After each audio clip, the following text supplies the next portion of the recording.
I used to think femininity meant becoming easier to love. Softer, prettier, quieter, less complicated, less demanding, less likely to make anyone uncomfortable. I thought if I could become gentle enough, beautiful enough, desirable enough, maybe the world would stop resisting me. Maybe love would become easier. Maybe I would become easier. But I do not want a femininity that makes me disappear. I do not want to become a beautiful apology. For a long time, I believed softness was the safest way to exist. If I was soft enough, people would not reject me. If I was understanding enough, people would not leave. If I was feminine enough, maybe nobody would question who I was. Especially as a trans girl, femininity can feel like something you have to prove. You study the world carefully, how people look at you, how they speak to you, when they relax, when they hesitate, when they desire you, when they doubt you. You begin to notice what gets rewarded.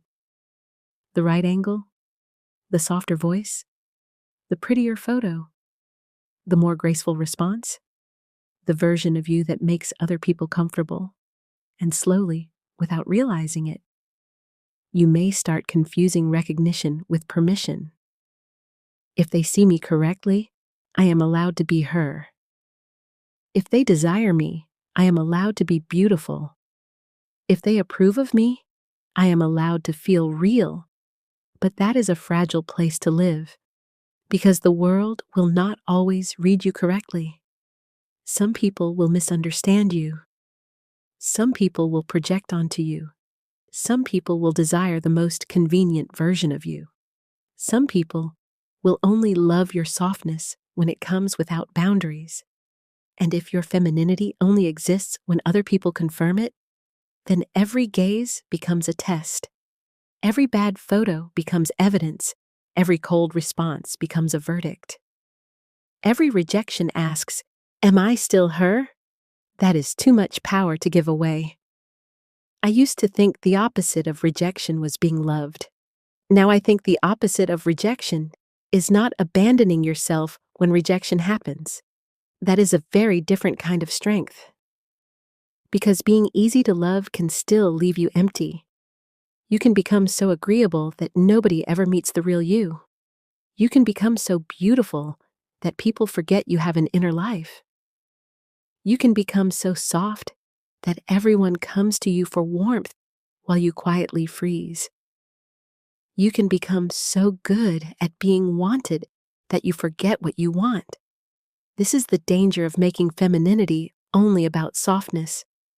Softness is beautiful. But softness without self-possession becomes self-erasure. Softness without boundaries becomes exhaustion. Softness without truth becomes performance.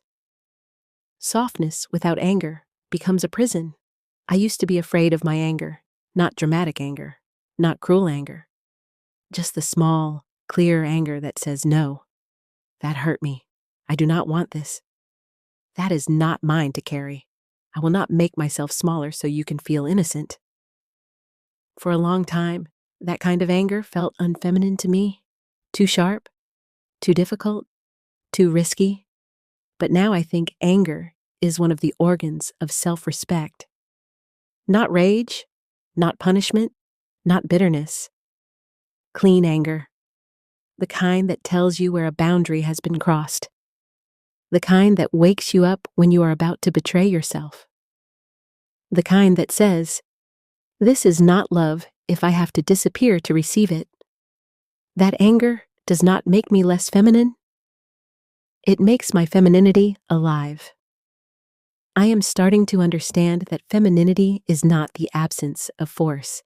It is not becoming harmless. It is not removing every edge so people can handle you more easily. A flower has pressure. Roots break concrete. Water shapes stone. The moon moves oceans. Soft things are not weak just because they do not look violent. When I say femininity is not being easy to love, I do not mean becoming difficult on purpose. I do not mean coldness is power. I do not mean softness is naive. I mean, I do not want to design myself around someone else's comfort. I do not want to become a woman whose main skill is being tolerated, desired, and forgiven. I do not want to be loved only because I make no demands. Because that kind of love is not love. It is convenience. There is a version of femininity that looks almost like customer service. Always pleasant, always responsive, always emotionally intelligent, always careful with other people's feelings. It looks graceful from the outside, but inside, it can become a job with no clock out time.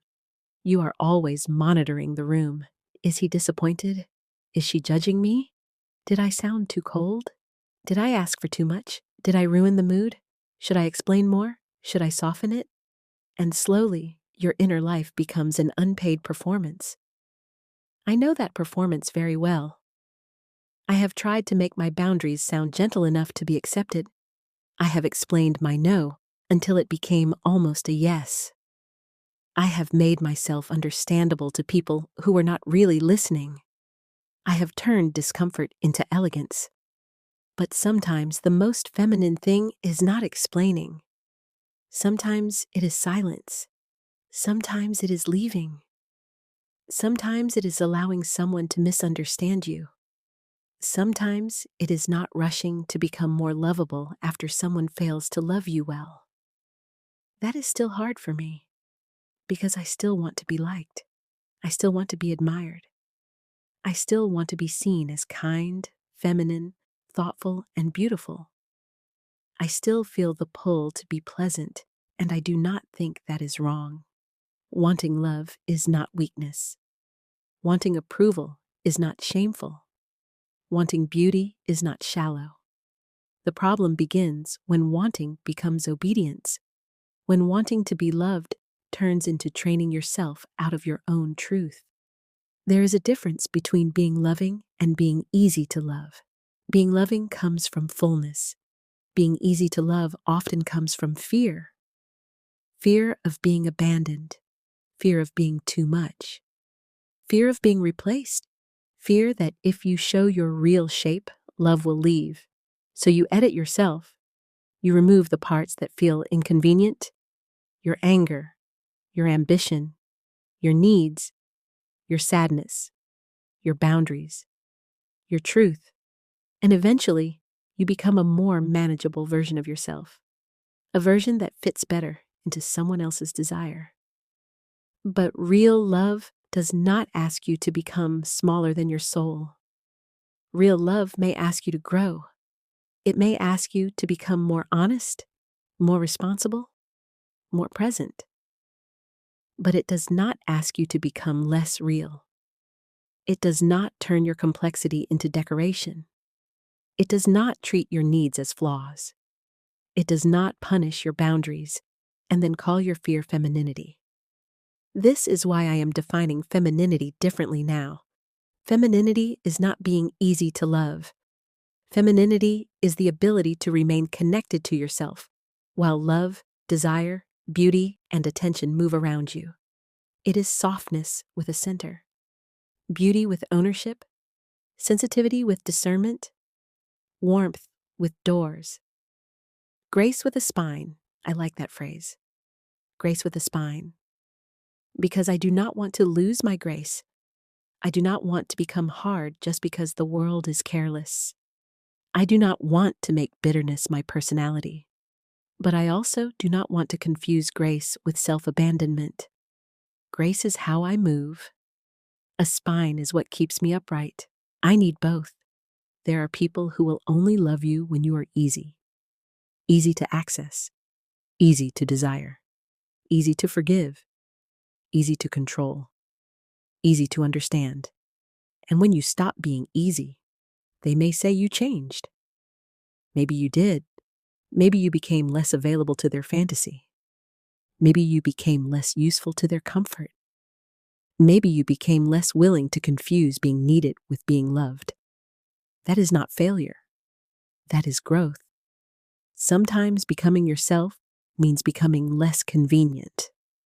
less convenient to people who benefited from your confusion, less convenient to people who liked you more when you doubted yourself, less convenient to people who needed your softness but did not respect your personhood. That can be lonely. But loneliness is not always proof that you made the wrong choice.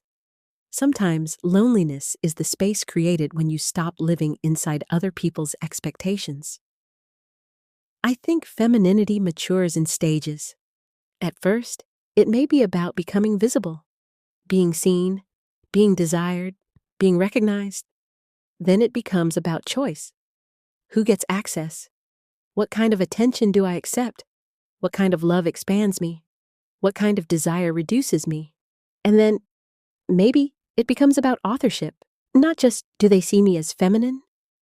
But, what kind of woman am I becoming when nobody is rewarding me? That question matters to me because I do not want my femininity to exist only in the mirror, or the camera, or the client's gaze, or the stranger's approval, or the market of desirability. I want a femininity that exists when I am alone, when I am tired, when I am in the garden, when I am making a difficult decision, when I am not being watched, when nobody is there to confirm me. That is the kind of femininity I trust more now. The femininity that does not disappear when attention disappears. The femininity that is not only made of beauty, but also of rhythm. How I return to myself, how I care for my space, how I spend my energy, how I choose what enters my life, how I let myself rest without earning it, how I say no without making myself cruel, how I say yes without losing myself. Maybe femininity is not a performance for the gaze. Maybe it is a way of arranging life, a way of noticing, a way of protecting tenderness, a way of making beauty without becoming beauty's servant, a way of receiving desire without being owned by it, a way of loving without making yourself disappear. This is why easy to love no longer feels like the goal. I do not want to be difficult for the sake of being difficult, but I want to be real. And real women are not always easy. They have weather, they have history, they have desire, they have limits, they have needs, they have parts of themselves that do not exist to be pretty. If someone can only love the polished version of me, they do not love me. They love my editing. If someone can only desire me when I am silent, they do not desire me. They desire my absence. If someone can only admire me when I have no boundaries, they do not admire me. They admire my availability. I am no longer interested in being loved through my disappearance. I want to be loved in a way that has room for my truth. Not every truth all at once. Not every wound on display. Not emotional chaos mistaken for authenticity. But enough truth that I do not have to leave myself at the door. Enough truth that my softness is chosen, not extracted. Enough truth that my femininity belongs to me before it belongs to anyone's gaze. Maybe that is the real becoming. Not becoming more perfect, not becoming more desirable, not becoming easier to love, but becoming less willing to be loved incorrectly. I still want love. I still want tenderness. I still want beauty, admiration, desire, and connection. I still want someone to see me and feel lucky. But I do not want to be chosen at the cost of choosing myself. I do not want love that requires me to become smaller than my own life. I do not want femininity that turns me into a beautiful apology. So no, femininity is not being easy to love. Femininity is not being endlessly pleasing. Femininity is not becoming a soft place for everyone except yourself. To me, femininity is learning how to stay open without becoming unprotected. How to stay beautiful without becoming owned. How to stay kind without becoming obedient. How to stay soft without giving yourself away. Maybe some people will love me less when I become less convenient. Maybe some people will desire me less when I become more real. Maybe some people will misunderstand my boundaries and call them coldness. But I am beginning to understand. Being easier to love is not worth becoming harder to live inside. I do not want to become a woman who is loved by everyone but abandoned by herself. I want to become the woman who can stand in her own life and say, I am soft. I am not available to every desire. I am feminine. I am not here to make everyone comfortable. I am loving. I am not easy to consume. I am becoming her, and she belongs to me.